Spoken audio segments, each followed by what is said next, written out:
Sa phase 2 po ba sa PNP exam sa Cavite gagawin? And if ever, doon po susunduin po ba ng bus ng academy?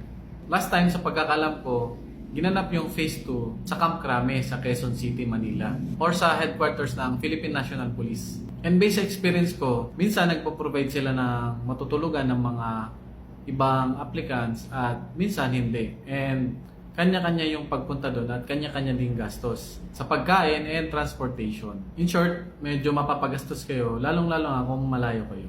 Pero alam nyo ba, para sa akin, worth it yung mga expenses na may spend nyo kapag nakapasa kayo sa academy.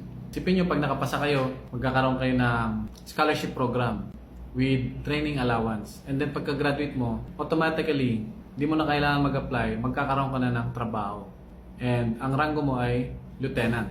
And para sa akin, sa tingin ko, yung magagastos mo sa phase 2, phase 3 ay kukunti lang kumpara sa magiging kapalit na makukuha mo kapag nakapasa ka. Di ba nga, sa ibang colleges, millions yung ginagastos natin and hindi pa sure kung makakakuha tayo agad ng trabaho nun. Ito yung mga realizations ko nung time na marami akong compliances kasi may mga medical compliance ako. Inisip ko na lang na sana makapasa ako and mabawi ko yun. May bigay ko ulit or mabayaran ko yung magulang ko sa mga nagastos nila sa pag-exam and pag-process ko sa PNP. And luckily, pagka-graduate, naibalik ko naman siya.